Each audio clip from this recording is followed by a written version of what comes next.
Il fallait s'y attendre. Le Haut Commissariat des droits de l'homme de l'ONU a fini par réagir à ce qui se passe en Algérie depuis l'été 2019 en matière de liberté et de droits humains. Les griefs retenus contre les autorités algériennes ne relèvent pas de la banalité et la partie qui les pointe du doigt n'est pas une de ces organisations non gouvernementales qu'on peut facilement soupçonner de servir quelques agendas hostiles au pays. Le pouvoir algérien se serait volontiers passé d'une telle situation au moment où s'accumulent les défis internes et externes. La montée au créneau de l'institution onusienne est survenue simultanément à la confirmation du retour du Irak par des manifestations aux quatre coins du pays pour le deuxième vendredi consécutif. C'est toute la stratégie des autorités algériennes face au mouvement de contestation politique qui s'en trouve ainsi vilipendé dans ce qu'elle a de plus central, la répression et la dissuasion. Que feront-elles maintenant? Laisser tomber ce qui semble être leur unique arme dans leur entreprise de mettre fin au Irak, ou lui réserver la même réponse qu'aux précédentes et nombreuses remontrances d'organisations non gouvernementales et du Parlement européen, c'est-à-dire l'ignorer royalement? Cette dernière option n'est pas sans risque non plus. Continuer à privilégier la manière forte maintenant que le mouvement de protestation algérien favorable à la démocratie est scruté par l'ONU et des dizaines d'ONG pourrait donner lieu à des interpellations plus fermes et plus audibles.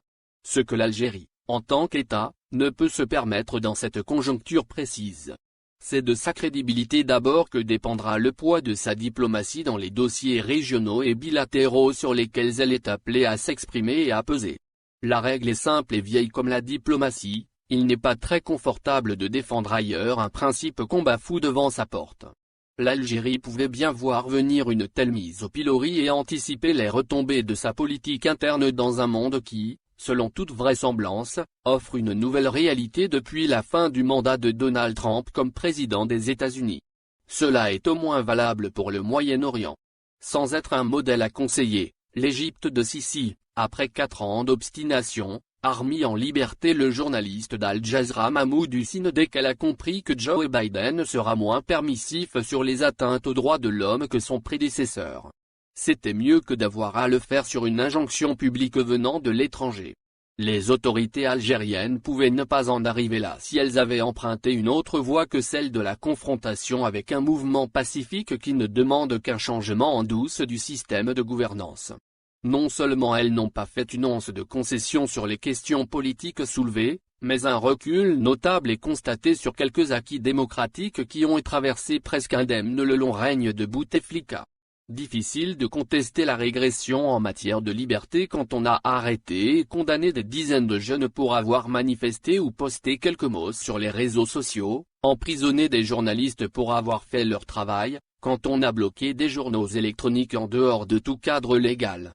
Quant aux accusations de torture et de violence sexuelle, même si elles sont encore au stade d'allégation, comme les décrit le Haut Commissariat des Nations Unies, elles sont suffisamment choquantes et inacceptables pour susciter des enquêtes sérieuses et éventuellement des châtiments fermes. Sur cette question précise, l'enjeu n'est plus le sort du bras de fer politique. Il s'agit de préserver ce qui reste de l'aura du pays hérité de la guerre de libération nationale. Les autorités algériennes peuvent encore changer de cap et d'attitude vis-à-vis du Irak et elles ont une autre bonne raison de le faire, la manière forte privilégiée jusque-là ne leur a servi à rien, sinon à les mettre dans le collimateur de la communauté internationale, et à aggraver la crise politique dans le pays.